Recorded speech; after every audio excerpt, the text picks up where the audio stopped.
mademoiselles,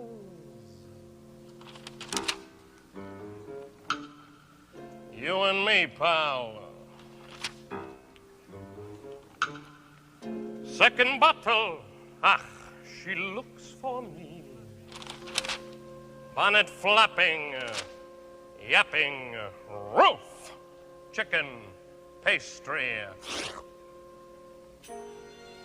Yes, she looks for me. Good.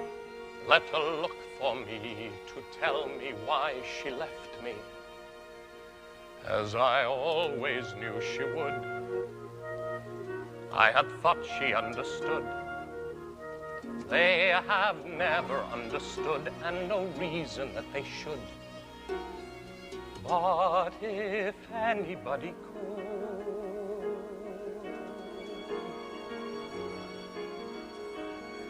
finishing the hat, how you have to finish the hat, how you watch the rest of the world from a window while you finish the hat, mapping out a sky, what you feel like planning a sky, what you feel when voices that come through the window go until they distance and die, until there's nothing but sky. And how you're always turning back too late from the grass or the stick or the dog or the light. How the kind of woman willing to wait, not the kind that you want to find waiting to return you to the night. Dizzy from the hat, coming from the hat,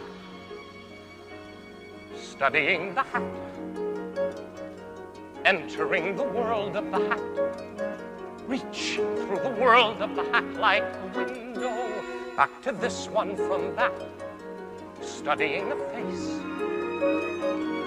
stepping back to look at her face, leaves a little space in the way like a window, but to see, it's the only way to see.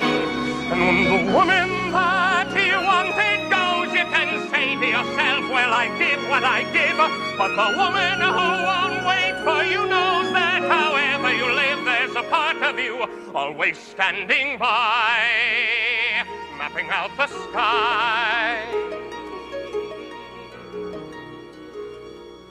finishing a hat, starting on a hat, finishing a hat. Look, I made a hat.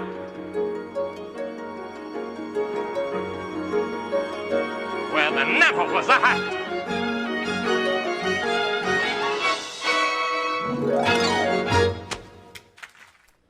Welcome, once again, to The Radical Imagination. I'm your host, Jim Vrettos, and I'm a sociologist who's taught at John Jay College and Yeshiva University here in New York. The song that we just heard, Finishing the Hat, is a piece written by Stephen Sondheim, the most important and significant writer of musicals to emerge during the past half-century in American theater. It's a glimpse of a self-portrait of the artist as an obsessive, sometimes tortured, self-critical lyricist involved in a dynamic, unending process. It's about finishing, not having finished. It's a lot like all our lives. The mental energy that the creative process emanates from the song sears into our brain. Look, I made a hat where there never was a hat. It's art as a jealous mistress. Sondheim understands and knows that the woman he wants won't wait for him and will leave him as he monotonously, almost mechanically, pays attention to his painting. He can't help occasionally peering up from the canvas to see the real world. Then it's back to the hat. We have a glimpse into the artist as creator, the art of creating. Like life, it's not some fixed and sacred paradigm. It's a celebration of the joys, triumphs, and anguish of creativity, even in the face of the inevitable personal loss, heartbreak, and traumas that life brings us. The work of art in the process of being created, the lyrics Sondheim writes about, are presented as living and evolving. They're flawed organisms, still being shaped, poked at, and talked to by the man who created them. Sondheim also gets to the heart of our human anguish in a postmodern world. We need to create and use our artistry, our human skill and ingenuity to create emotional openness and develop a critical perspective. We need to cherish mastery in the art of creating to feel alive.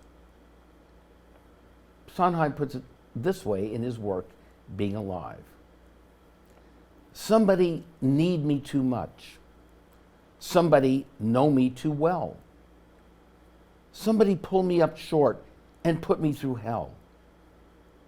And give me support for being alive. Make me alive. On today's show, we have two brilliant young artists, actors, directors, producers, and filmmakers who are making us feel alive through the mastery of their new creations. Our first guest was on the Radical Imagination a little over 3 years ago to discuss his Lee Strasberg Theater and Film Institute award-winning play, Defendant Maurice Chevalier. Our second guest was a cast member in that play, and they both collaborated on new works in a busy last 3 years. We're so happy they're back again to discuss these works, which includes 3 new films, a new play, a satirical YouTube show, and more. So welcome Alexis Chevalier and Micah Stinson to the Radical Imagination. Hello, Jim. Welcome, guys. It's great to have you back. Good to be back. Seems like, yes, it's like 3 days ago, right? You were Yeah, right.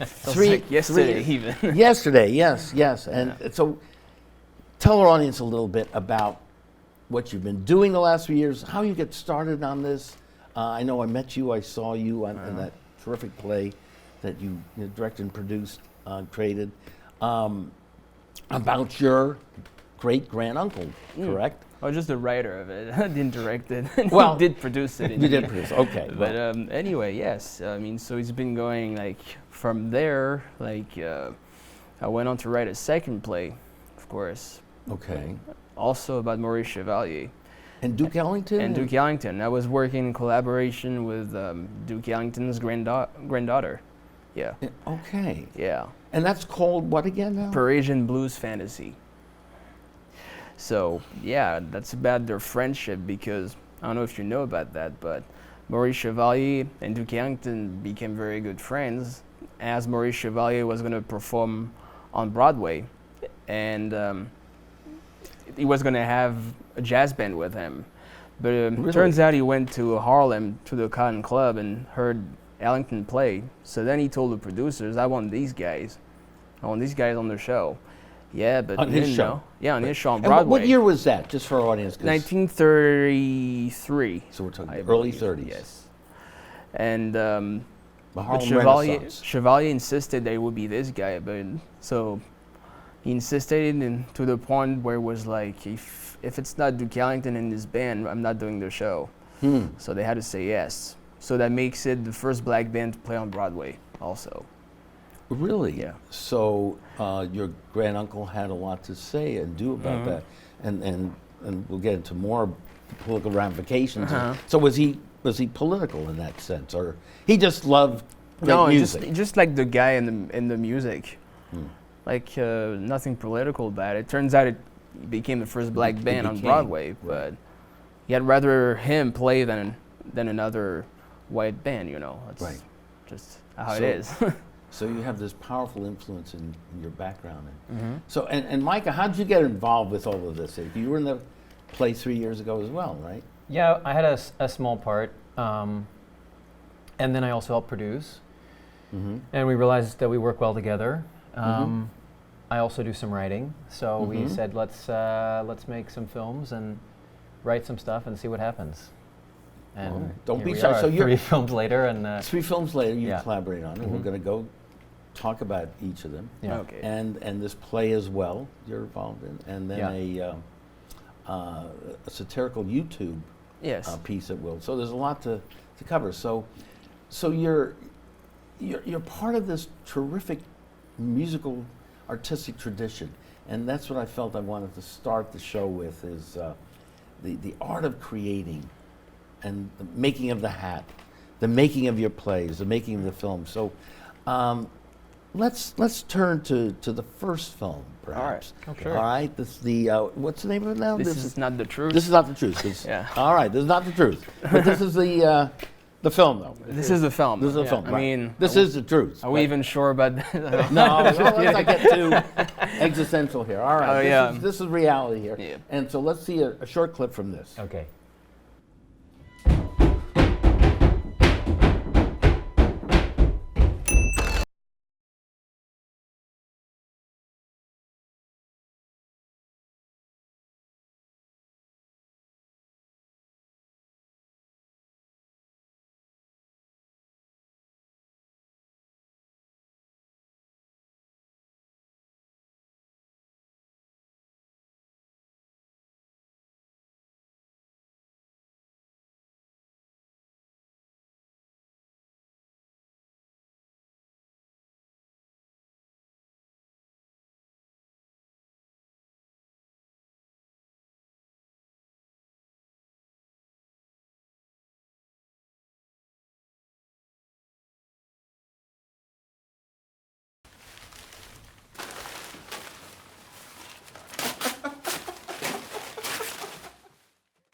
All right, that's a pretty short clip there, but it gives us a little idea I mean, yeah. of what are you guys trying to do here? Tell us the general idea behind this. All right. Give so it a shot. What are you so trying shall to we get give some across? background? Yeah, a first? little background to Yeah. it. Yeah. All right. 'Cause So we couldn't play the whole thing. we made yeah. this film for a contest, actually. This is not the truth. Yes. Okay. Yes. And a contest for what? I think what I'm saying is the truth right now. But Okay. yeah. For Right. the Asian American Film Festival, for which you have 72 hours to shoot, like write, edit, and submit a film on a Really? given topic. Yeah. Okay. So you did this in 3 days. No, yeah, 72 hours. Yeah. Okay. Yeah. And so so what we did is the theme was lose the labels. Lose So the labels. It's pretty Okay. broad All right. a theme. So what we wanted to do actually is first of all, we wanted to define labels. What's label? What does that mean? Okay. Brands, how we portray people, think about the world. Yeah, that's all this. So and then we were like, okay, maybe label means like a newspaper headline. Uh-huh. So then he cuts them off to try to find some sense, into everything he reads. But then they start attacking him more and more. More and more newspapers appear. His furniture disappears, and then his life disappears. It disappears like in With this all mass these of paper. papers, these masses Mhm. of headlines, and wow, and he's putting the papers in this In the shredder. in the yeah. shredder. So we can say it's a horror. It looks like a horror film, but it's also satirical already, because it's all about this mass of information that we. Deluge of information, trying to make sense out of Yep. what's true, what's not. And everything that's hitting us on the face. It's also the big mass that's coming, because towards the end, it's completely drowning into newspapers. And Wow, yeah. So yeah, 72 hours, but. So, when did you make this? This in the last year or two? When was this? This was That was exactly 3 years ago. summer. This is- That was in June. Before It was been full-blown Trump here. That was well, this during the was- election This was actually During during the election. period, yeah. Okay. And there's actually a shot in here that dates it because it's got a picture of Hillary and Trump with the headline "Unbelievable" and something like both candidates look to disappoint in In the polls or something. in- It says, the way that they talk about topics or whatever. They're just talking in generalities. Right. And when we thought about labels, we were kind of talking about the fact that you'll have a news label or a headline, and it'll say something, and then as you read it, sometimes the story isn't even that at all, or Right. they're It's all misleading. distortion. Right. So he originally he gets his newspaper and he just cuts the headlines off, and he starts reading the newspaper and he's like, okay, now I have the information without all the, the garbage, the clickbait, but it's analog, it's a newspaper. And then the more he tries to control the information that's coming to him, the more newspapers appear, and then they start flying out of the closet, and then eventually he drowns in piles of shredded paper. And then that's it. And that's the end. He suffocates. He has no recourse. The mound of paper, no recourse, no recourse, no way out, no exit. No exit. Sartre. Yes. Yeah. So That's pretty much, it's like no exit. Like it's a one location, one actor. So for 72 hours, we needed to make something simple, like and no dialogue either. So. Yeah. well, really, that was the rule. No, that was not the rule, but we decided to do that because it was more efficient than like changing locations and having like several actors, and It's more complicated with dialogue. yeah.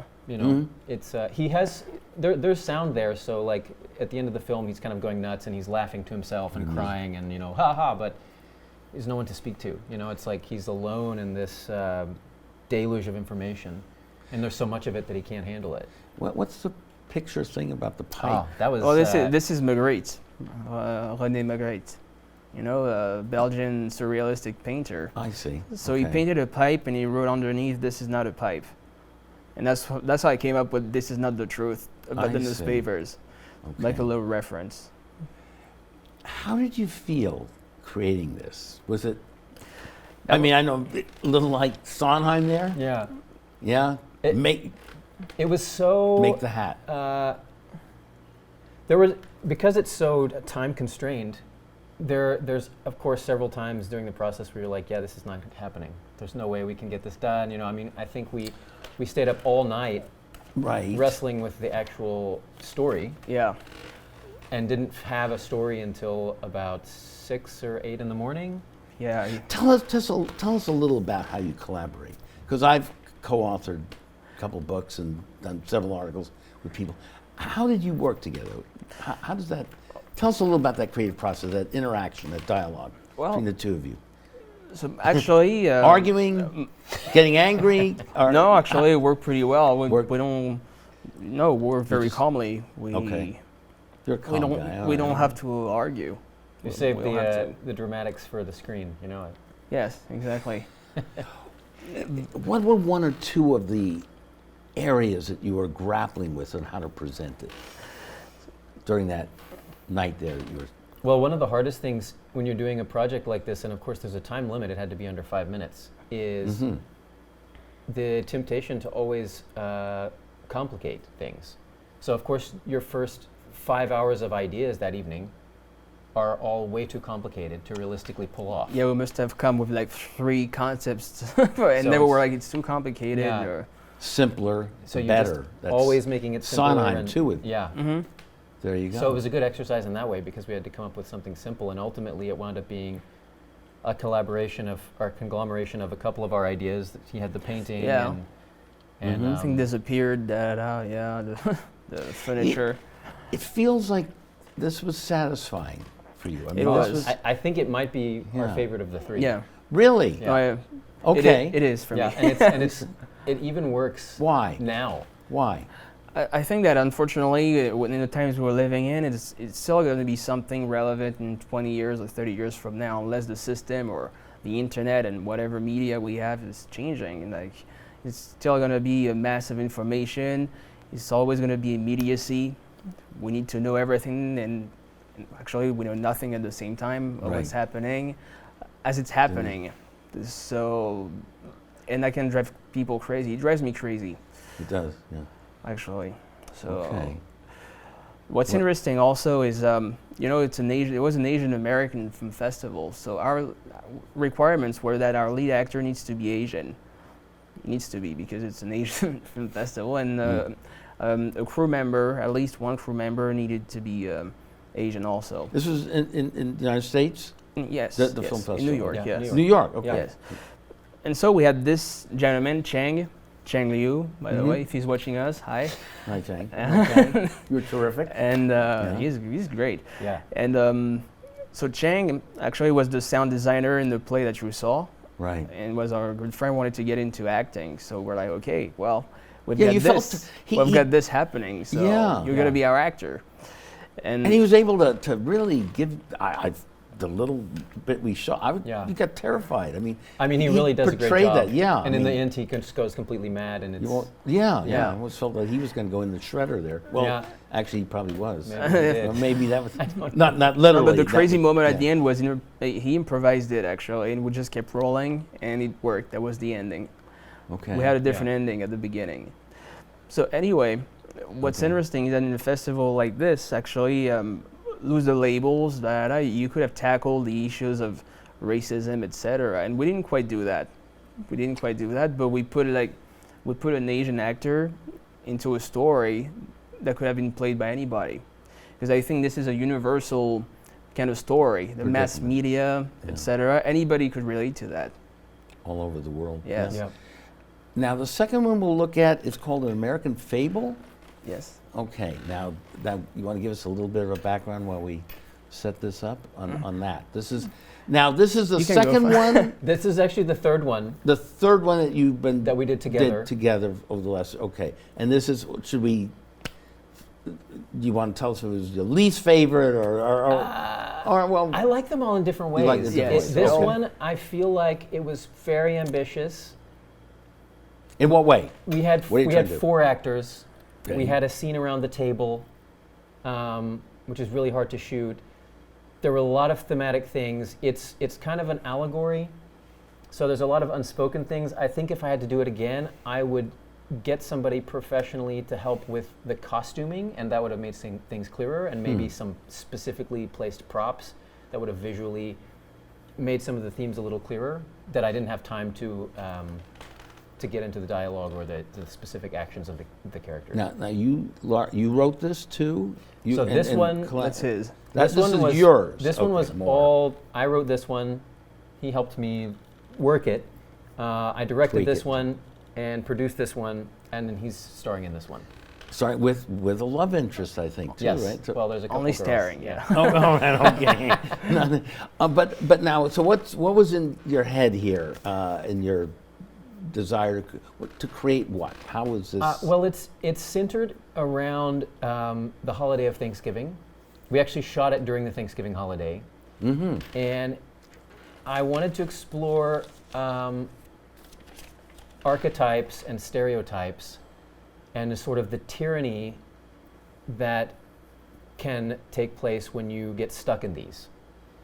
In playing these roles that are sort of expected of you to play. The holidays.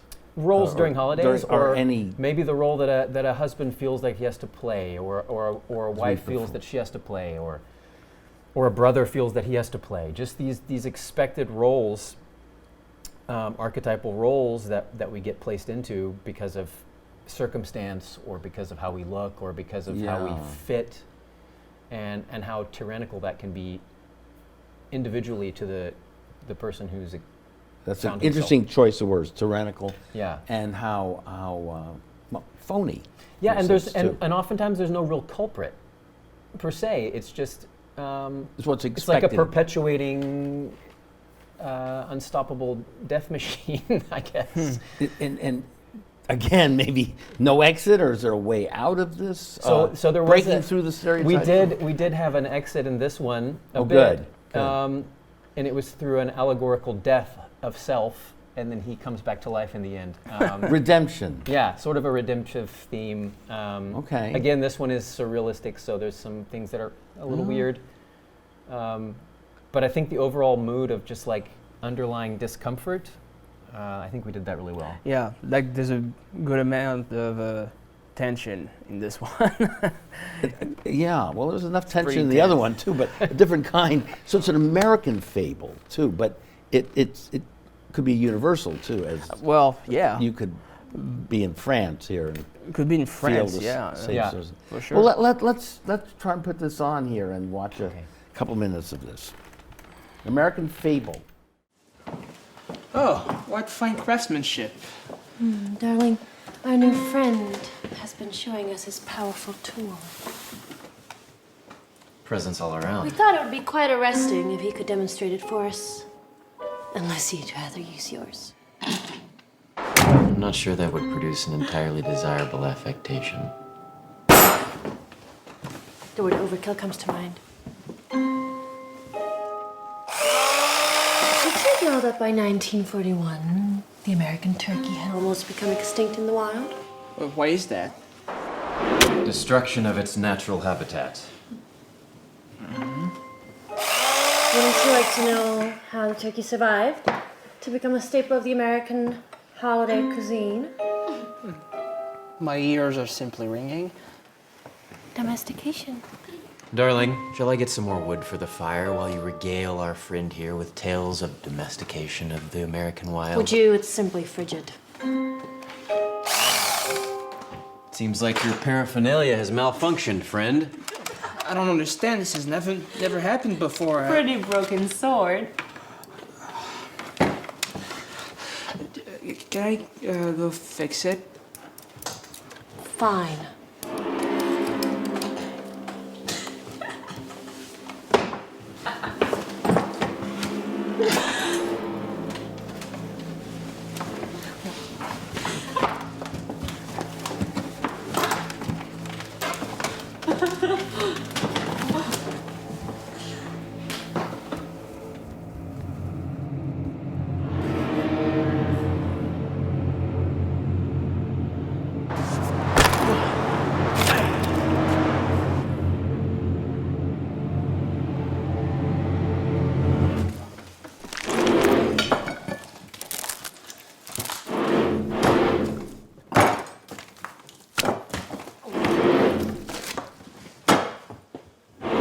How's that for overkill? You filthy beast. I told you to wash up before you came back in. It's not safe. I don't know what you girls get up to when I'm not around, but you said nothing to me. Let's do it now, isn't it? Filthy. Filthy. Oh, you're filthy. Oh, This is not what we talked about. filthy hands. I'm gonna go get some more firewood. Not too much. All right. Wow. Well, How's that for a you know, yeah, this is a real tease. I mean, I was just thinking that we really don't have the time, but we really be nice to see this whole thing. So that should get our audience to Maybe to they'll check it also out. to look this up and check this out. Yeah. Well, an American Fable, Thanksgiving dinner. Yeah, especially for vegan people, it's a nice thing to watch. Like, yeah. Yeah. So, who was breaking out of roles there, or what was happening between the people? Well, you were trying to carve the turkey and Yes, you couldn't but do it. I'm totally not into whatever that. This guy is now outsider. He's just coming in the house because eventually he'd be interested in buying it, and it Who- just who- gets. Let me. Who's the guy chopping the wood? Oh, that's him. Okay, you're chopping And that's wood. his house. Yeah. Your house. Okay, the log cabin there. Yeah. Pre-fit. All right. But so my you, character is totally like innocent into that. Like he's like. you're a guest. I'm a- Yeah, he just shows up become a and gets guest. Yeah. pulled into this insanity and doesn't know quite what's happening. And who are the women? Are the woman there is? Well, it's a love interest For who? for me, For you. and then okay. a sister sister. character who kind of has a weird attachment to him that's sort of inappropriate, and we're not sure what she's thinking. And they stuff a turkey together, you know. The turkey and basting into. Yes. What were you thinking? We don't know what she's thinking. What were you thinking What was I thinking? during this interaction? I mean, Oh, what were I'm you very thinking? uncomfortable. I'm like, what did I get into? Right. And I start Right. fearing for my life in that scene. Like, oh, can I fix my knife? And I'm not sure what's happening. I'm not sure what these people are actually. I don't know what they're about. And how did you end up there? How did It's not You were- said in the film, Oh, it's but, not- okay. but most likely he wants to buy it. Because he's interested in the construction. He's Oh, you mean interested in possibly looking at the house to Yes. buy? I'd see. per se. Like he doesn't Wow. really care about who's in it, but it just so Now- happens that he gets entangled in there. Am I reading too much in this when I say, okay, it's American holiday, Thanksgiving? Right. All right, so there's all kinds of overtones for that, as Mm-hmm. we know. Were you thinking of that as well, the American experience and Yeah.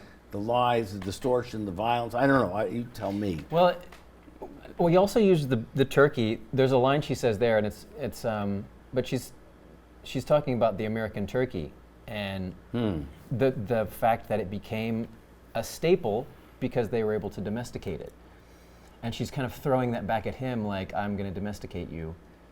Okay. You know, and then he's like chopping wood, and there's this sort of Getting his anger out. yeah. There's this. I don't want to be domesticated. exactly. Tamed. And so when that's his place where he can go and chop wood or do his manly thing, and at the So same it's about time, America trying to tame, I don't, again, help me out. Yeah. The environment, women, immigrants, Whatever. slaves, I mean, whatever, domestication. empire. and then sort of the wilderness and craziness sort of pushing back Because of the abuse. as anything you try to contain does Wow. eventually. yeah. And the abuse of that. Was that a real turkey there? Oh yeah. It was quite. Oh yeah. One shot. Well, it had to be one We shot. had one because shot. I mean, that was a big turkey. That would have cost a lot of money to have 5 or 6. Yeah. And then it was cooked. I mean, yeah, all Yeah. right. There was a lot of production in that one. Yeah. Yeah. Okay. It's The also slaps like were real. it's Well, interesting because it's yeah. also like no exit, like you said. Like this one is also a one location. Yeah. I mean, there's most of the film is in the house. There are some scenes outside, but most of the time it's inside, like inner conflict. You know, it's Yeah. There's a right. sense that they're all sort of trapped in this house and can't get away. Trapped, yeah. Where was the house? Where was this? It was Upstate in New York somewhere? Argyle, which is a small town up next to like Bovina Center and this area. Catskills. The Catskills. Oh, okay. Yes, and waiting for Godot. And actually, the interesting thing is, the cool thing production-wise is when we got there, it had happened to snow. So all of our exterior scenes are full of snow, which we couldn't have planned. Perfect. But it made a nice touch. Yeah. All right. Well.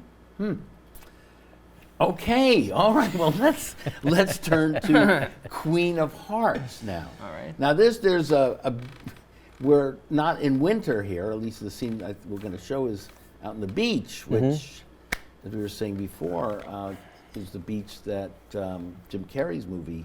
Yes. Eternal Sunshine. The sunshine, yeah, Eternal Sunshine of The Sunshine Spotless Mind. of the Spotless Mind. Yes. Right, now in East Hampton.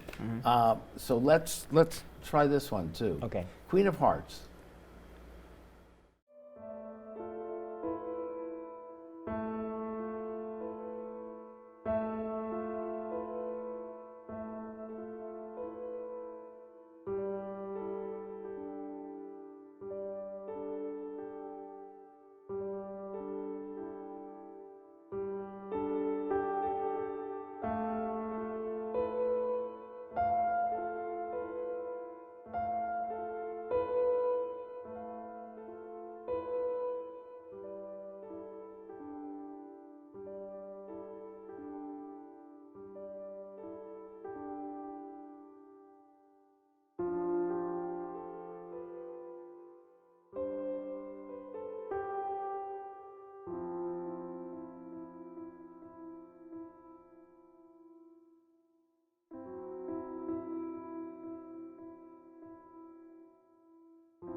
Queen of Hearts. Well, he's obviously trying to exit from our. So this running is no somewhere. exit right now. But no, he's looking for the exit, I guess. So tell us a little about this. Again, I wish we had more time to just see more of these clips because it's a fascinating stuff. Really, really is. Very intriguing. So what was going on there? What No, was you on took a this more chain? directorial role in this one, so you want to talk about Yeah, it? You it's were more more of a story. So, but Okay. okay, yeah. So it's about two friends, two girls actually. They're friends, and they're going to Mount Hawk for the weekend. And it turns out that one of them meets this guy that we see running, Micah. too, Okay, you know. Mike. And something kind of happens with him, but then the relations with her girlfriend are also pretty Something ambiguous. happens in terms of some attraction or Yeah, connection. attraction. Okay. Attraction, a bit more than that maybe too. Anyway. Okay. They spend the Uh, night on the beach, or Yeah. Yeah, That's it. well, it's But her girlfriend- summer and Yeah. Montauk, and that's what it's become. Mhm. All right. Anyway, But Yeah. the other girl, it's a bit ambiguous, but she's kind of in love with her friend, her right. girlfriend, Okay. and they discover that. So then at the end, there's a very ambiguous, very ambiguous relations Sexual. because it's all with like things that haven't been said out loud, innuendos and stuff like that. Like they haven't been clear to each other, Yeah. right?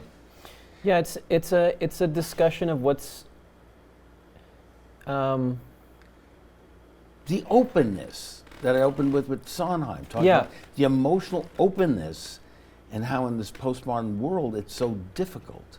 The Yeah. distortion, the lies, the roles, Yeah, the that's true. labels. It was more about this one was the least, actually the only one that's not really political, in some way, or touches on things like that. It's more intimate. And it's the only one that intimistic. actually has no sound, because it was sort of a last minute thing, and these girls came to us with a script they wanted to do, and I knew we had no time to organize sound, so I said, let's just shoot something silent. And then I have my friend here, Chang, from the first film, and he made this wonderful, he composed this wonderful orchestral suite with strings and everything. Got awarded for that, actually. And, Really? Wow. and got an award for that eventually at a small festival. And Okay. so there's nothing said, actually. It's all played. Mm-hmm. But What was it around his neck there? so there's when they start in the film, each of the girls has one. And during the course of the events of the film, when she's on the beach with this guy, she leaves it there, forgets it. And so it turns out that he's just a stop on the road of their friendship, and he's left with the little trinket all alone on a beach. And the girls drive off into the sunset. Which is half a piece of a heart, actually. I don't know if it's Oh, clear. okay. That's like okay. it says best friends, like this, and it's chopped in two. So he Okay. just So each of the girls has one. yeah, and he winds So- up that's all he's got left. This and the memory. Yeah. But then at the end of the day, he's really lonely actually, because it's a guy we don't really know if we can Yeah. trust him or not. But then at the end of the day, Yeah. he's vulnerable. You know, full transparency here to our audience, because when you came to the studio today, right, you didn't know I was going to be playing the Sondheim thing, No. making the hat. So Yeah. this was all very spontaneous. And of course, in that piece, there is intense loneliness. Yeah. There is the knowing that the girl is going to leave, Yeah. and the heartbreak, and yet going back to the creation becomes the obsession. Yeah. Art, salvation through you were mentioning, right? There's a certain redemption in this one, or not really, or is there? Is there redemption on this? What I think is Or the nice thing about this is that it's not really resolved between the two girls. One has a more romantic affection that she's been hiding, and it's revealed, and the Right. other one just doesn't see her that way. But in the end, they both drive off in the car together, and they take each other's hand. okay. So it's not resolved in that. What's the roadmap? What are the lines? How are we figuring this out? But they go away as best friends in love, and right, they're together, Right. and he's not resolved. He's the one, no. So he's running down the beach there into nothing. I don't know. into Yeah. the horizon there, Yeah. and Oblivion. oblivion. I know the waves weren't too strong, It's a little so something. maybe he's going to go jump in the. I feel like there was a little evoking of like the modern struggle with what's the modern masculine like, and there's a sort of I feel like even for young men, there's sort of a lostness. Like what is this new role, or what is it that, where do I fit in? What do you expect of me? What am I expected to do? Right. If I may, okay. How old are you guys? You're in. If you don't mind. I'm 37. 37. 26. Okay, so would you say that this is also part of what your own generations are going through? Oh, I think so, As for men. sure, yeah. And Some of that, but some of that, because okay, so and you try to capture that in all of these. Yeah, I mean, the girls are definitely the stronger characters in this film. They are. And I don't even know if we're doing it on purpose. It's just it just is. It looks like it's like a recurring theme, but I think it's pretty natural how we do it. Like not really forcing it. Just something we live, so it shows in the films. So, in a sense, you are making some sort of political gender statement here. Yeah, Gender confusion, ambiguity, contradictions. Or I guess the difference is that longing. we're not starting off to make a statement. Right. We just Right. find a story that's interesting and we tell it, and because we do It live in the flows from world, that, yeah. we do occasionally look out our window and see the world and then go back to making our hat, you know. So I think there are obviously reflections of culture and society and things that we feel. Right. But we don't start from a place of like, okay, we need to make a film about, you know, X group rights or something. Right. And I think it's actually better that way because it doesn't feel so contrived, you know. It's like a journey. Yeah, I understand. Yeah. I understand. And which actually then gets us into, or do you want to do the satirical piece first, or This is all. I mean, this is all you. Yeah. All right. So this is from a YouTube Yes. show that you're working on. Yeah. A satirical, and then we want to also make sure we have enough time to talk about the film. the film too. Sure. Okay. So let's take a look at this clip from the YouTube satirical Let's do it. show you're doing. Going downhill with a clothing slack. At first, you're putting on sweatpants to exercise. Good. Lovely. Wonderful. All right. Then you stop exercising, yet you keep your sweatpants on. There we start attending the beginning of the end. Sweatpants become like a second skin you can't take off. But you're not aware of it because you're so comfortable in your jogging pants. Soon after that, you'll start thinking like a sweatpanted person. You'll stop thinking for yourself, as mellow as you'll be in your new modern comfort amongst the sweatpants community. Then you'll go vote for anybody, for politicians who, out of a concern for proximity and modernism, will desacralize a presidential function by putting on a pair of sweatpants. Then they'll dictate laws to you and you won't even be aware of it. And then you'll revolt because a fellow Adidas influencer will have coerced you to it. Later, without a budge, you will see your city become more and more disgusting, invaded by millions of rats fattened from gnawing at already riddled sweatpants that have been worn too much. But little will you care, because your critical mind and your better judgment will be seriously damaged already. The collapse of the city will follow, and you will look at it fall, paralyzed from the sensation of relaxation that these clothes provide you. This will be the end of the world, in the general indifference. And you will have generously contributed through the negligence of your physical appearance to shoot the occidental colossus in the leg. As a side note, I know for Wow. As a side note, I know for That's sure like that a- Donald Trump has already worn sweatpants, so if you want to be like him, it's your problem. There we go.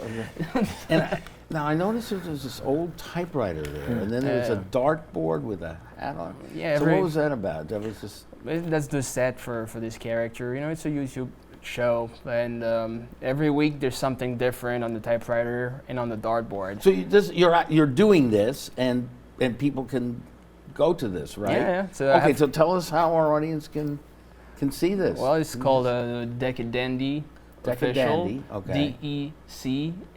DECANDY. Official. It's on Instagram also, and Okay. I have 20 episodes out there already. Okay. Yeah, and I make them in French and in English. So every episode we have to do it twice. Okay, Yeah. all right. It's the same thing, but Okay, bilingual. I see. Okay. And how did you come up with this? Well, I This came up idea? with it because I wanted to make fun of people branding themselves as influencer that are very arrogant and usually don't say everything in the contrary, you know. So this character is like that. He's full of contradiction. Again, not showing the integrity and just people that can be bought and sold and who have no real substance to them. Or some in a people sense. that are like, they have Right? millions, this I will never understand actually, but some people have millions of views, millions, but like in 15 minutes, they're not saying anything. Like, nada. They're just saying whatever everybody wants to hear or what everybody's saying already. Feeling that they're tackling some issues, but they're actually not. They're not like making any debate advance or anything. So I wanted just to make fun of that and create a character that's completely, that's an influencer, but who doesn't want to be one. But fatally, he has to, because that's the times we live in. So he has to catch up to them. You know, as you're talking, Cornel West calls this the strive for excellence from the Greeks, paideia, and that, and what Sondheim was talking too about taking pride in one's mastery and its craft that you guys are doing, and that we've lost the dumbing down of all of us and the spectacles that we're sort of listening to, and we say nothing really as we talk. And so this other piece that you've been working on called Commutiny? Yes. Commutiny. All right, which is a play on words and community and mutiny and community. Yeah. And commute. Yes, because it's taking place on the train station. Right. Yeah. And again, most of the stuff is outdoors, right? It's sort of, again, trains and exits and escalators and running on the beach and stuff. So tell us a little about this. No, this is mostly him as well. So Oh, yeah. this is his So story. I wrote this like a year ago, before I came up with the YouTube show. Okay. And yeah, how did I get the idea? I don't know, it came pretty naturally. But it's, I figured it would be interesting to have It's about all these political movements movements. occurring and a journalist who's being asked to cover it, and very self-important. What will you tell us? The futility of these movements and the search for power. Yeah, he makes fun of that. I mean, makes fun of all types of power, because his boss, who's about to fire him, wants him The to write journalist now. Right. wants him to write a big lie about the march, and he's like, no, that's not how it is. I was there. So I know again, it happened. fake news or Exactly. So then, and then he has like, he's gonna be his last article most likely. He's gonna get fired.